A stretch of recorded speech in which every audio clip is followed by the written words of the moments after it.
یہ واقعہ کراچی کارساز روڈ پر پیش آیا۔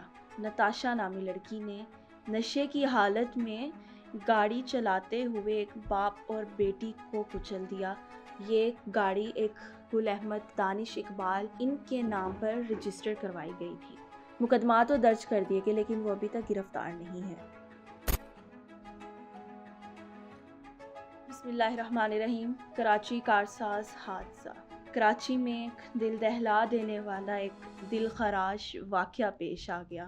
جی ہاں، ایک امیر زادی نتاشا نامی لڑکی نے نشے کی حالت میں گاڑی چلاتے ہوئے ایک باپ اور بیٹی کو کچل دیا، اور نہ ہی صرف اس نے ایک باپ اور بیٹی کو کچلا، اس نے کئی اور موٹر سائیکل سوار لوگوں کو بھی زخمی کر دیا۔ جی ہاں ناظرین، نتاشا جو اپنی گاڑی V8 لینڈ کروزر ڈرائیو کر رہی تھی، کہا جا رہا ہے یعنی سننے میں آ رہا ہے کہ وہ نشے کی حالت میں تھی، اور اس نے نشے کی حالت میں ڈرائیونگ کرتے ہوئے کئی لوگوں کو زخمی کر دیا، اور جن میں سے 2 لوگ، ایک باپ اور ایک بیٹی، ان کو موت کے منہ میں دھکیل دیا۔ اب بات یہ آتی ہے کہ یہ نتاشا نامی لڑکی جو کہ ایک نشے کی حالت میں، جنہوں نے بہت سے لوگوں کو کچل دیا، موت کے گھاٹ اتار دیا اور کچھ لوگوں کو زخمی کر دیا، یہ عورت کون ہے، یہ خاتون کون ہے جو کہ نشے کی حالت میں V8 ڈرائیو کر رہی تھی؟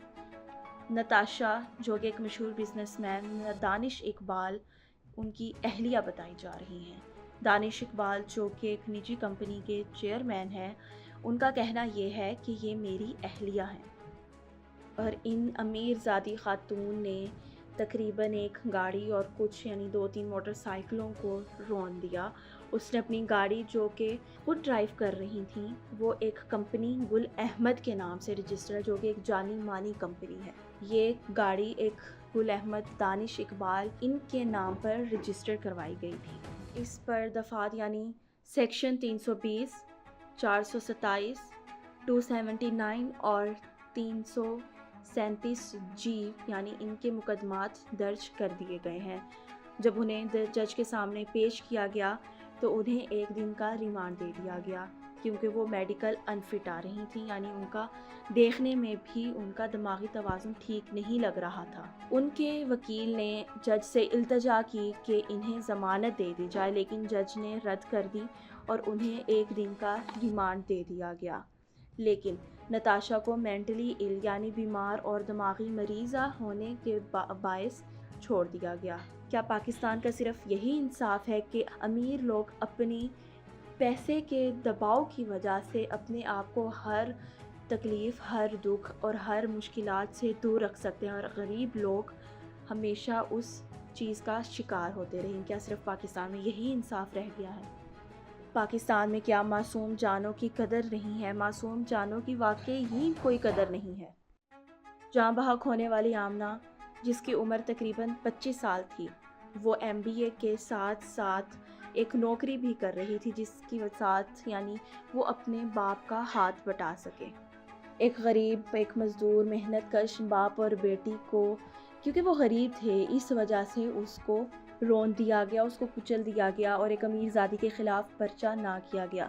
مقدمات تو درج کر دیے گئے لیکن وہ ابھی تک گرفتار نہیں ہے۔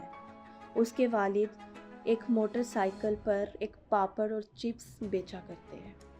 یہ واقعہ کراچی کارساز روڈ پر پیش آیا۔ جب یہ واقعہ پیش آیا تو لڑکی اپنے حواس کھو بیٹھی، اور اس لڑکی کو تقریباً 100 سے یا 150 کے قریب لوگ اس کو گھیرے کھڑے تھے، اور اس کے اوپر ہراس یعنی اس کے اوپر اتنا پریشر تھا کہ وہ دماغی طور پر صحیح نہیں ہے، وہ نشے کی حالت میں ڈرائیو کر رہی ہے، لوگوں کا یہ کہنا تھا، اور وہ عورت نشے کی حالت میں گاڑی چلا رہی ہے۔ اس کے پیش نظر اس کو پولیس نے ہسپتال منتقل کر دیا، اس کا میڈیکل چیک اپ کروایا گیا۔ لوگوں کی طرف سے اچھا خاصا پریشر تھا، جس کی وجہ سے پولیس نے سیف سائڈ کے لیے اسے پہلے موبائل اور پھر اسے تھانے میں شفٹ کیا گیا۔ پولیس کی رپورٹ کے مطابق نتاشا نے تقریباً 7 افراد کو ہٹ کیا، 7 افراد کو اپنی گاڑی سے کچلا، جس میں سے 2 افراد جو کہ ایک باپ اور ایک بیٹی موت کے منہ میں چلے گئے، اور 5 افراد زخمی ہوئے، یعنی معمولی زخمی ہوئے، لیکن جن میں سے ایک شخص کی شدید زخمی ہونے کے باعث اس کی حالت بہت ناساز پائی جا رہی ہے۔ وہ شخص شدید زخمی ہے جس کے باعث وہ ابھی بھی ہسپتال میں داخل ہے اور باقی 4 افراد معمولی زخمی ہیں۔ یہ ہے پاکستان کا نظام، یہ ہے پاکستان کا انصاف، جو کہ انسانی زندگی کو کچھ پیسوں میں تول رہا ہے۔ جو کہ زخمی ہیں کچھ ان کو پیسے دے دیے جائیں گے، جو فوت ہو چکے ہیں کچھ ان کے گھر والوں کو پیسے دے دیے جائیں گے اور معاملہ رفع دفع کر دیا جائے گا۔ ایک انسانی زندگی کی صرف یہی اوقات ہے۔ اللہ ان ظالموں کو کیف کردار تک پہنچائے اور پاکستان کو اپنی حفاظت میں رکھے۔